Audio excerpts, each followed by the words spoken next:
कलम वाले भी ऐसे ऐसे हैं जो लूट रहे हैं। कलम वाले भी सदन में जाके लूटने का काम करते हैं और हथियार वाले तो हथियार गिराते हैं। रीगा चीनी मिल सोने की चिड़िया कही जाती थी, आज एनडीए के शासनकाल में ही बंद हुआ है। यहाँ की जनता मूर्ख है, यहाँ हथियार भी चुन लेते हैं, यहाँ कलम भी चुन लेते हैं। पूर्व सांसद आनंद मोहन जी हैं, किसी डीएम के पूर्व डीएम की हत्या के आरोपी नहीं है। क्या मुन्ना शुक्ला चुनाव लड़ रहे हैं, उन पर क्या हत्या का आरोप नहीं लगा था क्या? ऋतु जायसवाल पर भी आरोप है, एक दलित को मारने विधानसभा का तो चुनाव नहीं जीत पाई और यही गलत सलत टीका टिप्पणी कर करके और लोग अच्छे छवि को लोगों के धूमिल करने के लिए सब राजनीति। नमस्कार, दर्श न्यूज देख रहे हैं आप और मैं हूं आपके साथ दक्षा प्रिया।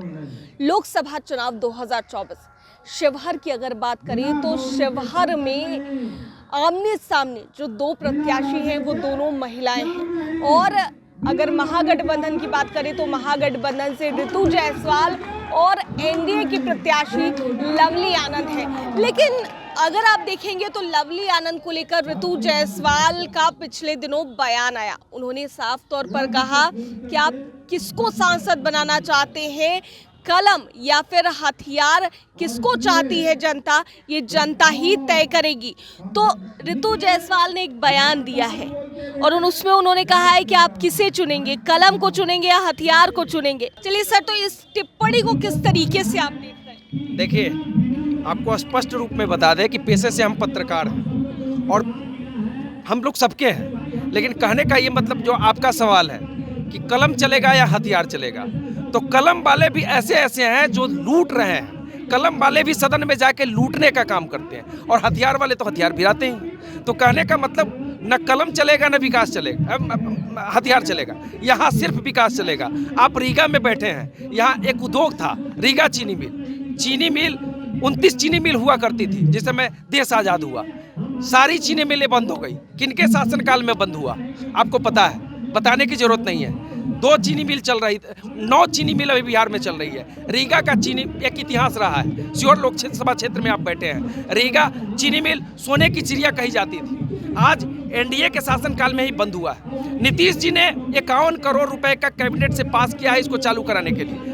मील का पत्थर साबित होगा। नीतीश कुमार ने बड़ा काम किया, बड़ा दिल दिखाया और 51 करोड़ रुपए बजट से पास किया कि रीगा चीनी मिल जो चालू करेंगे कि बकाये किसानों का बकाये का भुगतान होगा। लेकिन कहने का मतलब है कि उद्योग धंधे लगने चाहिए, बेरोजगारी पर काम होना चाहिए। बिहार में सड़कें बनी हैं, सड़कों का जाल बिछा है, बिहार में विकास हुआ है, अभी विकसित नहीं हुआ है, जरूरी है और विकास की जरूरत है। उद्योग धंधे लगने चाहिए। तो कहने का मतलब शिवहर एक उपेक्षित जिला है। शिवहर सबसे छोटा जिला है, बिहार का सबसे छोटा जिला है। 3 जिलों में इसका लोकसभा क्षेत्र है। मोतिहारी का 3 विधानसभा, शिवहर का 1.5 विधानसभा, वहीं सीतामढ़ी जिले का 1.5 विधानसभा इस लोकसभा क्षेत्र से जुड़ा हुआ है। एक भी उद्योग धंधे नहीं है, तो शिवहर को उद्योग धंधे की जरूरत है। माँ सीता की धरती बगल में है सीतामढ़ी, वहाँ विकास होना चाहिए।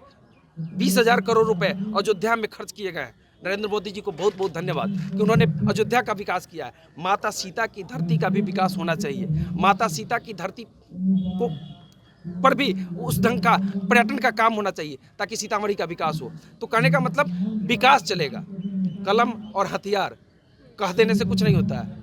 कलम वाले भी लूटते हैं और हथियार वाले भी लूटते हैं। एक और टिप्पणी की जा रही है महागठबंधन के नेताओं की तरफ से कि एक तरफ आईएएस अधिकारी के हत्यारे की पत्नी और दूसरी ओर पूर्व आईएएस अधिकारी की पत्नी, ये भी टिप्पणी की जा रही है उनकी तरफ। ये राजनीतिक टिप्पणी है, इस पे हम लोग कुछ बोले तो सुबह नहीं देता है। ये सब राजनीतिक टिप्पणी है, इस पे हम ज़्यादा नहीं। हम लोग यहाँ बीजेपी कर्ज करता है तो जनता से पूछेगा, वो जवाब देगा ना। हम लोग फिर भी तो यहाँ के जनता मूर्ख है, यहाँ हथियार भी चुन लेते हैं, यहाँ कलम भी चुन लेते हैं। यहाँ के जनता हथियार भी चुनते हैं, यहाँ कलम भी चुन लेते हैं, दोनों चुनते हैं। हाँ, यहाँ के जनता ही मूर्ख है। यहाँ जो पूर्व सांसद आनंद मोहन जी हैं, किसी डीएम के पूर्व डीएम की हत्या के आरोपी नहीं हैं। उन पर चार्ज भी रुकसाने का चार्ज लगा था। क्या मुन्ना शुक्ला चुनाव लड़ रहे हैं, उन पर क्या हत्या का आरोप नहीं लगा था क्या? वह भी भीड़ को उकसाने में उनका भी हाथ था और आनंद मोहन जी पर वो चार्ज भीड़ उकसाने का लगा था, ना कि हत्या का आरोप लगा था। जो भी ऋतु जायसवाल प्रत्याशी हैं महागठबंधन की, जो भी बयान दे रही है, अनाप शनाप बयान दे रही है अपने वोट बैंक के लिए और एक खास वर्ग को खुश करने के लिए, इससे और कुछ नहीं है। आनंद मोहन जी निर्दोष थे, निर्दोष है, निर्दोष रहेंगे। उनका जनसलाब देख के रितु जायसवाल जो भी महागठबंधन के प्रत्याशी है वो अपना अनाप शनाप माने जो बोलना है वो बोलती है। हम पूर्व डीएम के हत्यारे हैं, हम आईएएस की पत्नी है, यह सब जो भी वो है मनगढ़ंत बात है। अगर वह दोषी होते आनंद मोहन जी, ठीक है, तो आज सजा से मुक्त होते। ऐसा कुछ नहीं है। आनंद मोहन जी पर चार्ज हत्या का चार्ज लगा भी नहीं था, भीड़ उकसाने का चार्ज था, जो आनंद मोहन जी ने भीड़ को उकसाया था। यही बात है। और बच्चा बच्चा जानता है आनंद मोहन जी निर्दोष है।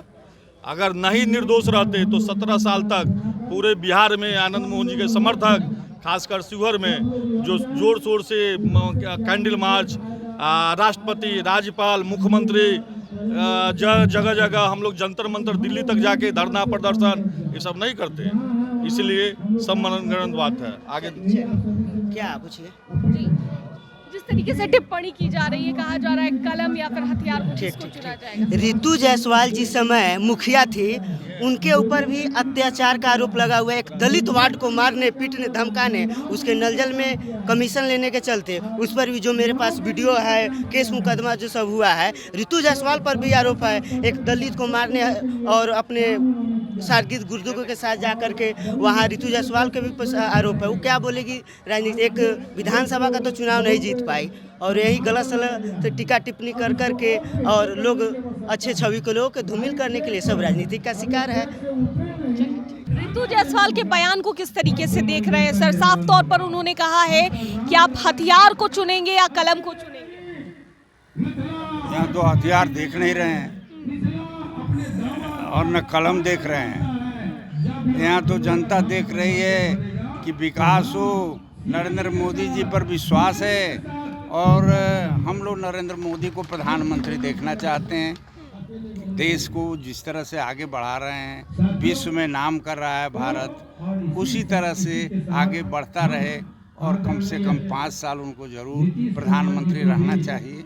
और उस परिप्रेक्ष्य में हम लोग जो कैंडिडेट एनडीए का होगा उसी को समर्थन करें। अच्छा, रितु जायसवाल ने एक और बात कही है। उन्होंने साफ तौर से कहा है कि एक तरफ आईएएस अधिकारी के हत्यारे और दूसरी ओर आईएएस अधिकारी की, पूर्व आईएएस अधिकारी की पत्नी, किसको जनता चुनती है वो आप लोग तय करेंगे। देखिए, वो आईएएस की पत्नी हो लेकिन वो प्रधानमंत्री तो बन नहीं सकती। देश तो प्रधानमंत्री चलाएगा, ये अकेले जाके क्या करेंगी। और जिस पार्टी से वो खड़ी हो रहे हैं वो उनका जंगल राज बिहार देख चुका है।